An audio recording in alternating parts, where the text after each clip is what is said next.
जय श्री तो जय सिया राम। रामचरितमानस बालकांड दोहा संख्या 144-45। 144 से पढ़ना आरंभ करते हैं। यही बीत बीते बरस सठ सहस बारी आहार, संबत सप्त सहस्र पुनि रहे समीर आधार। आप लोगों ने इसमें जो पंच तत्वों की बात हमने करी थी वो तो सबको याद ही होगी कि इस तपस्या के द्वारा किस प्रकार गोस्वामी जी ने मनु महाराज के द्वारा पंच तत्वों से बने हुए इस शरीर में किस प्रकार उन्होंने एक एक तत्व को साधा। तो वैसे तो अगर हम देखें तो मनु, हम लोग सब मनु की संतान है, इसीलिए मानव कहलाते हैं। ये ज्यादातर लोगों को पता होगा। जैसे पांडु के पुत्र पांडव, कुरु के पुत्र कौरव, उसी तरह मनु की संतानें या मनु के वंशज हम कहें तो मानव कहलाते हैं। और मनु से उत्पन्न होने के कारण ही हम सब मनुष्य कहलाते हैं। म्यूट रखिएगा प्लीज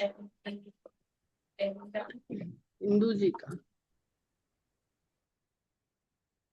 तो यहाँ पर मनु और शत्रुपा की तपस्या का वर्णन है, और मनु और शत्रुपा को ही तपस्या के पश्चात वरदान मिलेगा और दशरथ कौशल्या हो करके राम के प्राकट्य का ये पूरा प्रसंग है। तो मनु शत्रुपा से दशरथ कौशल्या होना और फिर राम का प्राकट्य, इसके हम लोग मानवीय कनेक्शन को समझने का प्रयास करते हैं। मनु शब्द मन से भी बना है, और अभी हम लोगों ने जिस प्रकार पढ़ा पुरुष और प्रकृति को, तो मन निर्गुण है, वो दिखता नहीं है। और शतरूपा नाम से ही दिख रहा है, जो रूप के रूप में प्रकट है, यानी प्रकृति। तो पुरुष और प्रकृति मनु शत्रुपा। जब हम अपने मन और रूप अर्थात मोटा मोटा ले लें तो देह, और उसमें थोड़ा महीन ले लें तो जब प्रकट होती है, पुरुष और प्रकृति से जब प्राकट्य होता है सबसे पहले, तो बुद्धि का होता है। तो हम फिर सीधे सीधे मन और बुद्धि को समझ के चलते हैं। देह में सबसे महत्वपूर्ण मन और बुद्धि ही है। मन और बुद्धि को साधने का जो प्रोसेस है, जो प्रक्रिया है, वही मनुष्य रूपा का तप है। देह को साधा है पहले, 5 तत्वों को। अब मनुष्य रूपा कहते हैं, देखिए, बरस सहस दस त्यागे सोऊ, ठाढ़े रहे एक पद दो। एक पैर पे जो लोग वृक्षासन करते होंगे वो जानते होंगे कि एक वृक्षासन के अवस्था में खड़ा होना, शरीर और जो इंद्रियां हैं और मन, ये सब जब सधता है तब वृक्षासन यानी एक पैर के आसन तभी लग पाते हैं। तो एक पैर से साधने का अर्थ है कि मन और बुद्धि दोनों में संतुलन, स्थिरता और सामंजस्य हो जाना। ठाड़े रहे एक पद दो, एक पैर पे दोनों जने खड़े रहे। बहुत बहुत ही गूढ़ यहाँ पर गोस्वामी जी साधना की, हर मनुष्य के, हर स्त्री की साधना, हर मनुष्य के भीतर मन भी और बुद्धि भी है, तो इसमें लिंग भेद में मत जाइएगा। उसको साधने की जो तपस्या की प्रक्रिया है वही यहाँ पर बताई जा रही है। विधि हरिहर तप देखी अपारा, मन समीप आए बहुबारा। मन पे बार बार इच्छाएं आती हैं कि ये पूरा हो जाए, तो मन जिसमें लगा हुआ है वहां से विचलित हो जाए। मन समीप आए बहुबारा, मांगहु बहु बहु भांति लोभाए। मन को लुभाओ, मन बड़ी जल्दी लोभ में आ जाता है। एक एक शब्द देखिए। अब सिर्फ इसीलिए हम इस बार सांख्य दर्शन की चर्चा करना चाह रहे थे कि एक एक बात अब कितनी स्पष्ट हो रही है। मांगा उबर बहुभांति लोभाए, परम धीर नहीं चले चलाए। यानी ये ऐसा मन में क्या है? विचारशीलता है, चिंतनशीलता है, विवेक है और बुद्धि में स्थिरता है। तो चलाए नहीं चल रहे हैं। जहां पे धीरता के साथ स्थिर हो गए, जिस भाव में खड़े हो गए, वहां अडिग हो गए। अस्थि मात्र हो ही रहे शरीरा। अब उनके लिए जो देह है ये अस्थि मात्र है, अस्थि पिंजर है। बड़े भाग मानुष तन पावा, तो वो भाग्य क्या है? वो यहां से आरंभ हो जाता है कि मनुष्य का शरीर पाना क्या भाग्य है। अगर हम उससे इस प्रकार की साधना करते हैं तो ऐसे साधकों के लिए ये अस्थि मात्र ही है, क्योंकि बाकी तो हमने साध लिया। अस्थियों का क्या रोल है? कि खाली खड़ा रखने में सहायक है। वहां ना बुद्धि है, ना विवेक है, ना चिंतन। एक संतुलन ही तो देना काम है अस्थियों का। तदपि मनाग मन ही नहीं पीड़ा, तब भी मन में कोई पीड़ा नहीं है, क्योंकि पीड़ा मन से ही अनुभव होती है। प्रभु सर्वज्ञ दास निज जानी, गति अनन्य तापस नृपरानी। फिर तपस्या की बात हो रही। तपस्या है क्या? मनुष्य होना ही सच्ची तपस्या है। मनुष्य हो जाना ही तपस्या है। और मनुष्य होने के मार्ग बड़े कठिन है। मांगू मांगू बरु भय न भवानी, परम गंभीर कृपामृत सानी। नभ से वाणी हुई। और अभी अभी हम लोगों ने पढ़ा कि आकाश का जो पहला उसकी तन्मात्रा के कारण गुण है वो शब्द है। शब्द किसके द्वारा आता है? वाणी के द्वारा। तो जब साधना के द्वारा ये सब कुछ सध गया, तब पहले तत्व से कनेक्शन, वो कनेक्शन बन गया जो पूरे यूनिवर्स में व्याप्त है। और इस शरीर से ही हम उस तक कनेक्ट कर पाएंगे, और कोई दूसरा साधन है नहीं। मृतक जियावन गिरा सुहाई, श्रवण रंध्र होई उर जब आई। अब श्रवण रंध्र में कैसे पहुंचेगी? जब वायु के साथ वो आगे बढ़ेगी। माध्यम चाहिए ना। श्रवण रंध्र होई उर जब आई, हृदय में जब आई, कानों के छेद से होती हुई जब वो हृदय में आई, तो ऐसी सुहावनी वाणी थी कि वो मरे हुए को भी जिला दे। हृष्ट पुष्ट तन भये सुहाए। उनके शरीर ऐसे हृष्ट पुष्ट हो गए, मानो अब ही भवन ते आए, मानो अभी अभी भवन त्याग करके वन में आए हुए हो तपस्या के लिए। श्रवण सुधा, अब वही कि जो मनुष्य देह का जो उद्देश्य है वो पूर्ण हुआ, तो मनुष्य की देह हृष्ट पुष्ट हो गई। अब उसमें क्षीणता, दुर्बलता, निरीहता रही ही नहीं। श्रवण सुधा सम वचन सुनी, पुलक प्रफुल्लित गात। अमृत के समान तो आकाश, वायु और श्रवण सुधा सम जल। अभी अभी हम लोगों ने जल का गुण रस। तो रस सबसे उच्च कोटि का रस क्या? अमृत। सुधा सम, अमृत से बेहतर कौन सा जल है, कौन सा रस है? और वो रस इस वाणी के रूप में रस की प्राप्ति हुई। श्रवण सुधा सम वचन सुने, उस वचन में ही सारे तत्व देखिए समाहित होते जा रहे हैं। पुलक प्रफुल्लित गाय, शरीर पुलकित हो गया, फूल गया, प्रफुल्लित हो गया। बोले मन करि दंडवत, प्रेम न हृदय समा। जब वो प्रेम ये सब पहुंचा भीतर, तो हृदय में ऐसा प्रेम भर गया जो समाता नहीं है हृदय में। ये अयोध्या कांड में पढ़िएगा, ये हृदय में भरने वाले प्रेम रूपी समुद्र के। तो मनु महाराज दंडवत करेंगे। दंडवत कहाँ करेंगे? धरती पर करेंगे। सुन सेवक सुर तर सुर धेनु, विधि हरिहर बंदित पद रेणु। अब इस पृथ्वी पर मनु महाराज भगवान को दंडवत कर रहे हैं। अभी भगवान उनको दिखे नहीं है, खाली वाणी रूप में उनसे कनेक्शन हुआ है। सुन सेवक सुर तनु सुर धेनु। अब ये जो कल्प वृक्ष है, ये जो गौ है और ये जो पदरेणु है, ये कहाँ सब मिलेगा? धरती। गाय धरती पे चरेगी, वृक्ष धरती पर उगेगा, और भगवान की जो धूल है वो पद रेणु वो कहाँ मिलेगी?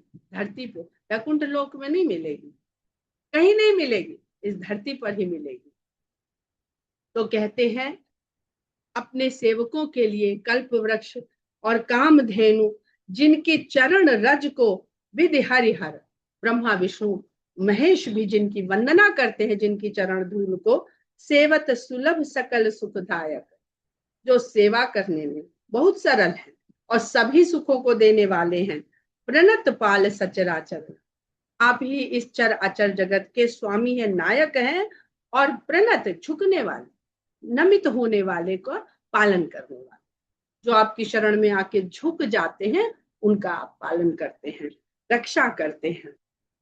जो अनाथ हित हम पर नेहू, तो प्रसन्न हो यह बर दे।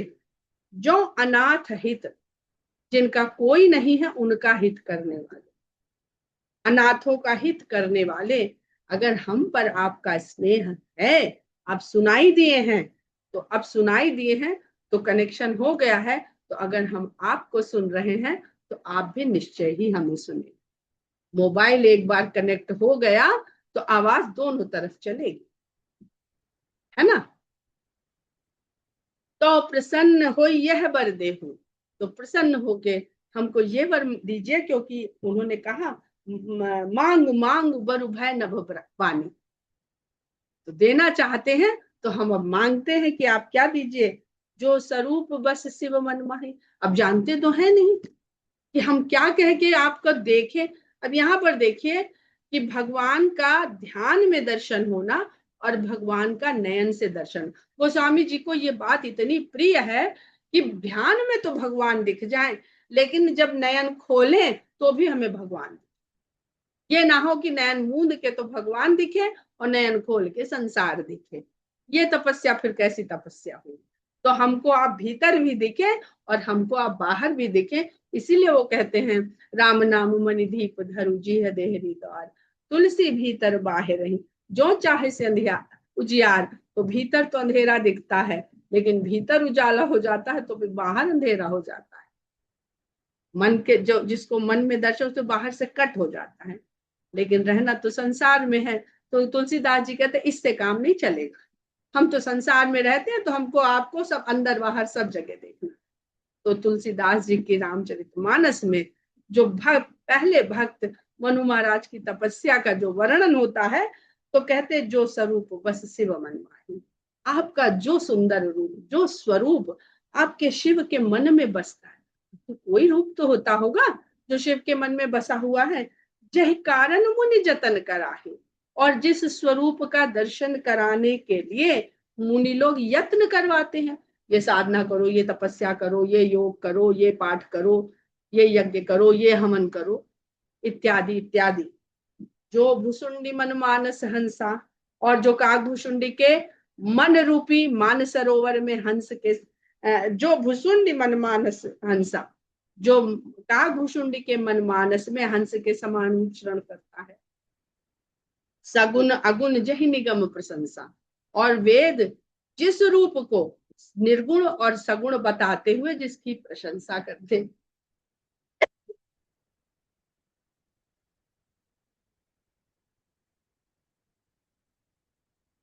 देख ही हम स्वरूप हरि लोचन, कृपा करो प्रणतारति मोचन। बहुत हुआ, ये ध्यान में दिखना बहुत हुआ, हम उस रूप को नयन भर भर के देखना चाहते, थोड़ा बहुत नहीं, एक झलक दिखाई और फिर गायब।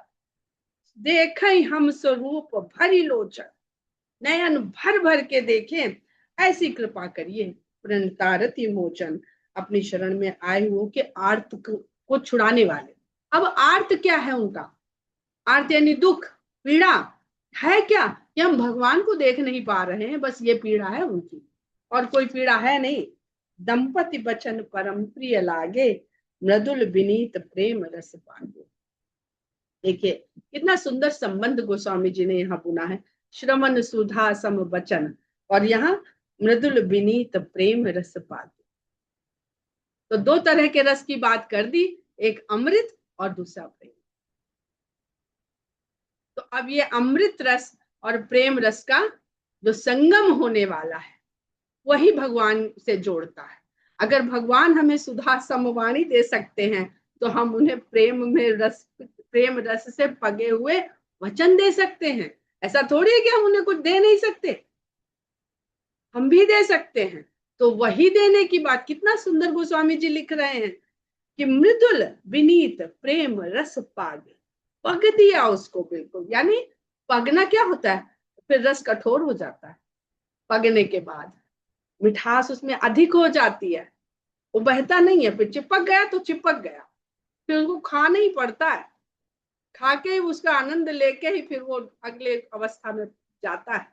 तो दंपति, अब यहाँ पर दंपति जो शब्द है इसमें क्योंकि सारी वार्तालाप तो मनु महाराज कर रहे हैं, तो बहुत सारे विद्वान इसमें मनु और शत्रुपा को दंपति कहते हैं, और बहुत विद्वान दंपति यहाँ सीताराम को है। क्योंकि जब वो प्रकट होने की बात कहेंगे तो भगवान अपने दाम्पत्य रूप में सीता सहित प्रकट होते हैं। अपना अपना भाव है, जो भाव आपको सुंदर लगे वो भाव आप ले लीजिए। भगत बछल प्रभु कृपा निधाना, विश्ववास प्रगटे भगवान। भक्तों पे वत्सल भाव रखने वाले कृपा निधान प्रभु जो विश्ववास हैं, जिनका पूरे विश्व में वास है, वो भगवान प्रकट हो। कहीं से नहीं आए, कहीं से नहीं आए, न वैकुंठ से न क्षीर सागर से। अभी भगवान शंकर से पूछेंगे ना कि कहाँ मिलेंगे भगवान, अभी आगे जब हम लोग की कथा बढ़ेगी तो शंकर भगवान कहेंगे देश काल दिस विदिश हुमाई, कहो कहाँ जहाँ हरि नाही, और हरि व्यापक सर्वत्र समाना, प्रेम ते प्रकट हो ही मैं जाना।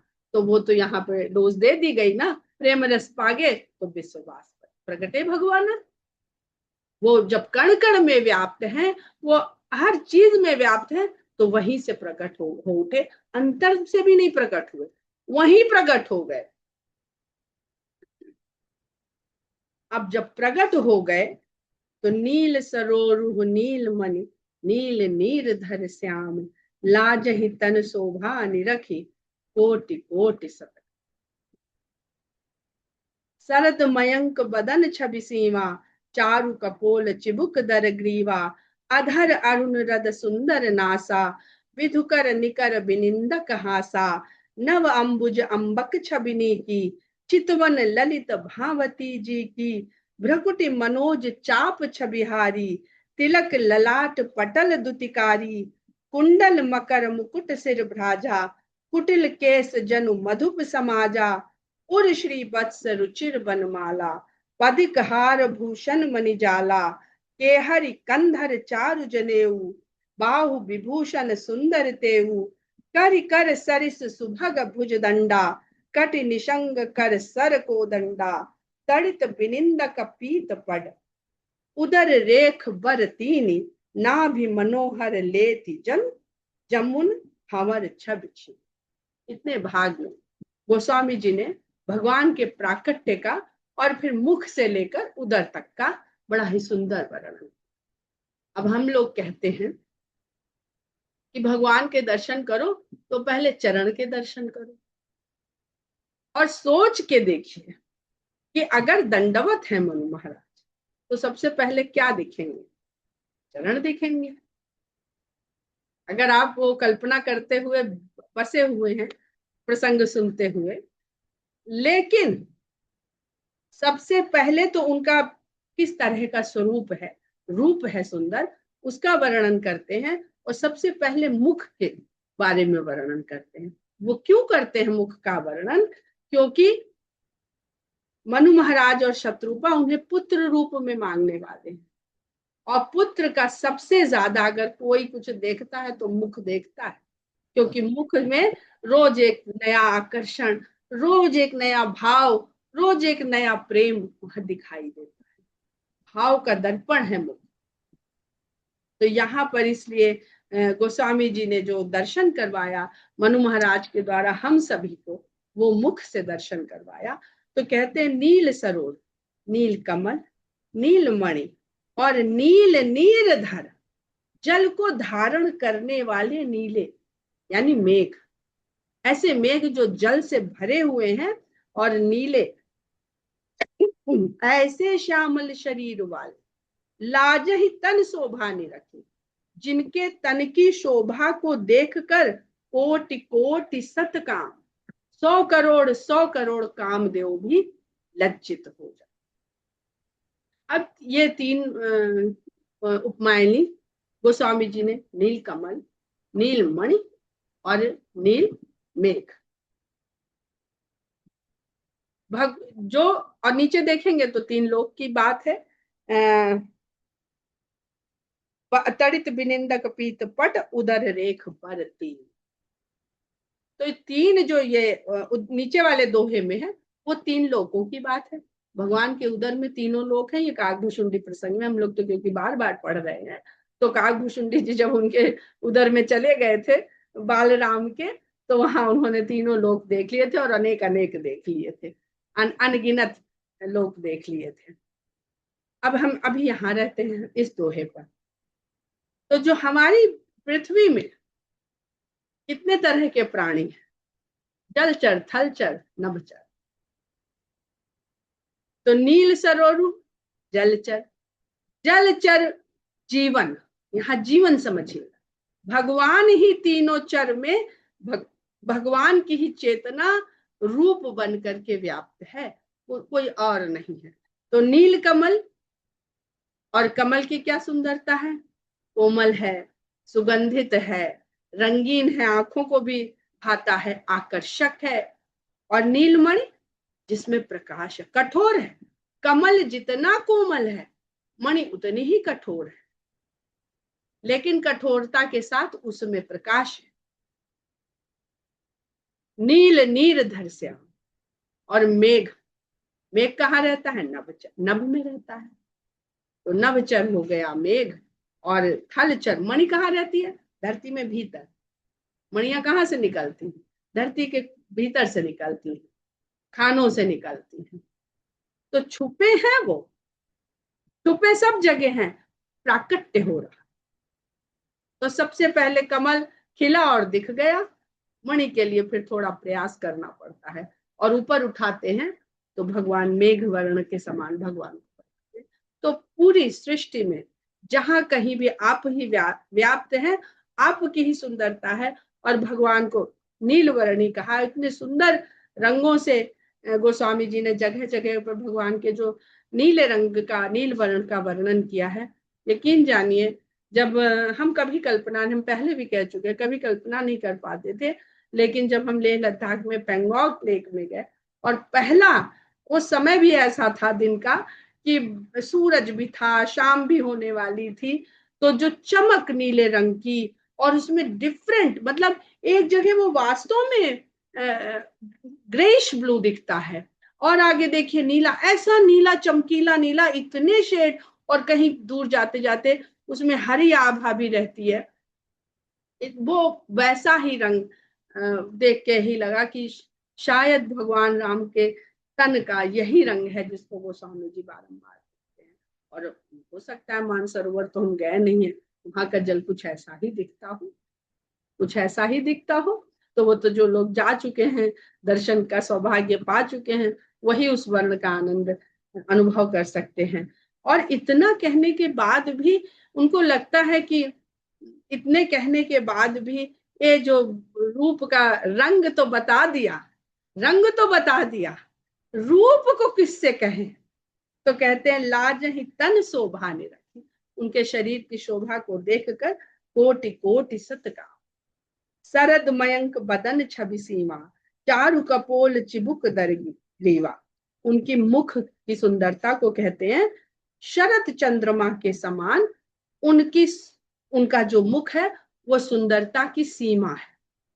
अब चंद्रमा जो है, शरद चंद्रमा, शरद पूर्णिमा का जो चंद्रमा है, वो अपनी पूर्ण अवस्था में और सबसे बड़ा होता है उस समय। उसके पहले क्या होता है, वो घटता बढ़ता है। तो सुंदरता की पूर्णता शरद पूर्णिमा के चंद्र की होती है, पूरा आवृत होता है। तो अब सुंदरता बढ़ेगी, इसको सीमा को ऐसे समझिए कि घटेगी तब तो चंद्रमा के अंदर आ जाएगी, लेकिन बढ़ेगी तो चंद्रमा से बाहर अब कहाँ जाएगी। इसको एक उपमा के रूप में लीजिए कि अगर शरद पूर्णिमा के चंद्रमा की सुंदरता और बढ़ानी हो, उसमें जो प्रकाश है वही तो उसको सुंदर बना रहा है, तो वो कहाँ जाएगी? तो बस समाप्त यहीं से। इसलिए लिखते हैं कि शरद मयंक बदन छवि सीमा, इसके आगे कुछ कह ही नहीं सकते हैं। चारु कपोल सुंदर गाल हैं, चिबुक दर ग्रीवा, ठोड़ी और गला शंख के समान है, अधर अरुण रद सुंदर नासा, होठ लाल हैं, दंत सुंदर हैं, नासिका सुंदर, रद यानी दंत, दर यानी शंख, विधुकर निकर विनिंदक हासा, और हंस रहे हैं। अधर, अब दांत दिखे ना तब तो लिख रहे हैं, अगर हंस के दांत नहीं दिख रहे हैं तो दांत के बारे में क्या जाने हम, आपके दंत कैसे हैं। तो कहते हैं विधुकर निकर विनिंदक हासा, जो आपकी हंसी है तो हंसी इतनी तो है कि दांत दिख रहे हैं, तो उन दांतों से जो चमक आ रही है वो चंद्रमा की किरणों को भी पीछे छोड़ने वाली। विनिंदक, नव अंबुज अंबक छविनी की, चितवन ललित भावती जी की, नव अंबुज नए नए खिले हुए कमल के समान नेत्रों की बहुत सुंदर छवि है, और जो चितवन है, अब देख रहे हैं नेत्र है तो उसमें चितवन भी है, चितवन ललित, जो उनकी चितवन है वो इतनी लालित्य से भरी हुई है कि बस जी को भाने वाली, कोई उपमा ही नहीं, क्योंकि अंग की तो उपमा दे सकते हैं, चितवन की उपमा कैसे देंगे? चितवन की उपमा तो दे नहीं सकते, तो बस जी को भाने भाने वाली में बहुत व्याख्या विद्वानों ने करी है। और जगह जगह आप इस बात को याद रखिएगा कि जी की जलन हर लेती है, जगह जगह आपको प्रसंग मिलेंगे, तो उनको एक जगह कैसे कह दिया जाए कि कैसी है भगवान की चितवन, भ्रकुटी मनोज चाप छबिहारी, जो भौहें हैं वो कामदेव के चाप की सुंदरता को हरने, भौहें टेढ़ी होती है, टेढ़े में सुंदरतापन नहीं, टेढ़ा तो उसको कहा जाता बड़े टेढ़े हो, तो टेढ़े का मतलब अच्छे नहीं हो, टेढ़े हो, तो टेढ़े को जोड़ दिया मनोज चाप से, कामदेव का धनुष, जो टेढ़ा होकर भी संसार को सुंदर लगता है, क्योंकि वो आरंभ में बड़ा आकर्षण, उन्माद, अच्छी अच्छी फीलिंग देता है, लेकिन बाद में तो उसमें कोई सुख की स्थिरता नहीं है कामदेव के धनुष में। तो भ्रकुटी मनोज चाप छबिहारी, लेकिन जो आपकी भौहों का टेढ़ापन है वो मनोज के चाप की छवि को हरने वाला है, यानी जिस जिसके मन को मनोज के चाप कष्ट पहुंचा अपने वश में भेदेंगे, वो सब भंजन हो जाएंगे आपकी इन चितवन के ऊपर जो भौहें हैं। जब कामदेव ने शंकर भगवान की तपस्या भंग करने के लिए अपना विस्तार फैलाया था, तो गोस्वामी जी ने लिखा है वही वह बचे रह सके जो राम के भक्त थे, जिन पर राम की कृपा थी। तो एक एक चीज को वो जोड़ते चलते हैं, बताते चलते हैं। तिलक ललाट पटल दुतिकारी, ललाट के पटल पर जो तिलक है उस वो बिजली के समान चमकने वाला है। कुंडल मकर मुकुट सिर भ्राजा, कानों में मछली के आकार की। अब कामदेव के तो ध्वज पर वो है, मछली है, आपके तो कुंडल में ही वो मछली के आकार का कुंडल है कान में। तो जो जो काम हमारा अनिष्ट कर सकते हैं उन अनिष्ट से हमें भगवान राम की ये छवि, भगवान राम के ये छवियों से भरे हुए गुण सुंदरता हमें बचा, हम उनके चाप से बचे रह जाएंगे, उनके ध्वज के अधीन नहीं हो जाएंगे अगर हम अपने कानों से भगवान राम की कथा, उनके चरित्र, उनकी लीला सुन के आत्मसात करेंगे। हृदय सुधा के समान गई तो सुधा को फेंका थोड़ी जाता है, अमृत को चखा जाता है। कुंडल मकर मुकुट सिर भ्राजा, और सिर पर मुकुट सुशोभित।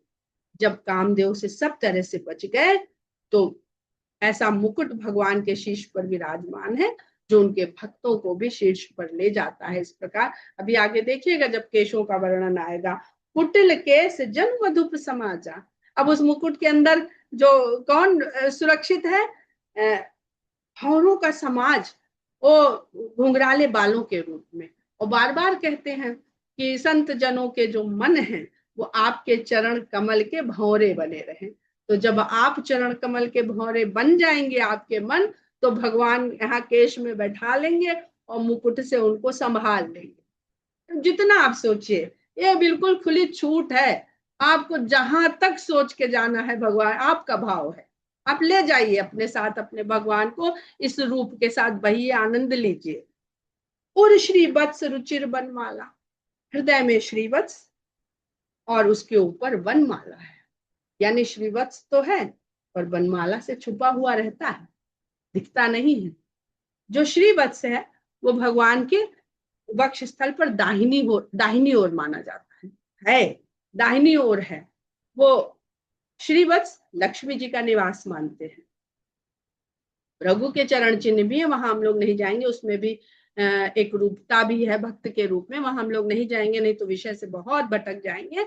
बहुत सारे विद्वान लक्ष्मण जी को लक्ष्मी का अवतार मानते हैं, क्योंकि वामांग में अभी आएंगे, अभी दिखेंगे, वामांग में सीता उनके स्थापित हैं, विराजमान हैं। दाहिने में जब आएंगे ना तो लक्ष्मण जी रहेंगे, यहाँ पे अभी सब छुपा, यहाँ लक्ष्मण जी नहीं है। लेकिन श्रीवत्स और बनमाला के रूप में ये किस बात का यहाँ पर भगवान के स्वरूप का वर्णन किया जा रहा है, ये उसी का यहाँ पर स्वरूप है। बहुत सुंदर है। और श्रीवत्स रुचिर, आप कोई मूर्ति देखिए बनाई जाती है तो वो श्रीवत्स दिखता नहीं, इतने हार वार भगवान पहना लेते हैं, काल दिखता किसे है, शेष दिखता किसे है? वो बस होता है, वो चलता है और चलाता है। पदिक हार भूषण मणि जाला, और उसके ऊपर रत्न जड़ित मणियों के जाल से बने हुआ हार आभूषण पड़ा हुआ, ताकि ये सब दिखे ना। दिखे क्या? मणिजाल के आभूषण, जाल मतलब मणियों का जाल गुथा हुआ है। इतनी मणियां हैं कि लगता है मणियों का जाल ही बना के भगवान ने पहन लिया है और जड़ के उसको पहन लिया है। के हरि कंधर चारु जनेऊ, बाहु विभूषण सुंदर देऊ। सिंह के समान उनके कंधे हैं जिस पर सुंदर जनेऊ विराजमान है। बाहु विभूषण, सुंदर भुजाएं हैं, दोनों की दोनों भुजा। और यहाँ भगवान चतुर्भुज रूप में नहीं है। करि कर सरिस सुभग भुजन भुजदंडा, करि कर सरिस, हाथी की सूंड के समान सुंदर भुजदंड है। कटि निशंग, कमर पर तरकश है, और कर सर दो कोदंडा, और जो हाथ है उसमें एक में कोदंड और एक में शर यानी बाण है। शर यानी बाण, तीर, और कोदंड धनुष। कोदंड धनुष का नाम नहीं है, कोदंड धनुष का पर्यायवाची है। तड़ित बिनिंदक पीत पट, उदर रेख बर तेल। और भगवान ने पीले रंग का जो पीतांबर वस्त्र धारण किया हुआ है, वो जो बिजली है, अब बिजली नीले आकाश में बिजली चमकती है, उसको भी फीका करने वाली है। और उदर में 3 रेखाएं पड़ी हुई, नाभि मनोहर, और उदर में जो सुंदर मन को हरने वाली। अब नाभि से जरूर रावण की नाभि में अमृत था, और नाभि हमारे शरीर का केंद्र बिंदु है। नाभि इस ब्रह्मांड की भी कोई नाभि है, हमारे पूरे जो हमारे अपने क्या कहते हैं आकाश गंगा है, इसकी भी कोई नाभि है। नाभि हर हर चीज में नाभि है, यानी केंद्र हर चीज का है। और वो इतना गहरा है पता नहीं चलता। यहां पर कह रहे हैं जमुन भंवर छब छीनी, यमुना नदी की जो भंवर होती है ना, इसमें डूब जाते हैं, फिर बाहर नहीं निकल के आ पाते हैं। तो वो क्योंकि भगवान सांवले हैं, और यमुना सांवली है तो गंगा नहीं कह रहे, क्योंकि भगवान का रंग तो सांवला है और यमुना सांवली है। अगर संगम गए हो तो वहां आप देखिए दोनों रंग साफ साफ दिखते हैं। तो वो जो छवि वो यमुना जी की भंवरों की जो गहराई है उसकी छवि को छीन लेने वाली है। ऐसी सुंदर मन को हरने वाली नाभि है। और ऐसी नाभि है कि जब ये विष्णु भगवान की नाभि के रूप में आती है तो कहाँ से ब्रह्मा जी सृष्टि करे चले जा रहे हैं, अनंत है। और जब हम शिशु के मनुष्य के रूप में इस संसार में आते हैं तो नाभि ही हमारे जीवन का आधार बनती है। नाभि में इतने इतने सारे अर्थ छुपे हुए हैं कि वो कभी नाभि में वर्णन करने लगेंगे तो कभी अंत ही नहीं होगा। तो हम लोग भगवान के इतने सुंदर रूप का वर्णन करते हुए कल आगे बढ़ेंगे। जय श्री राम।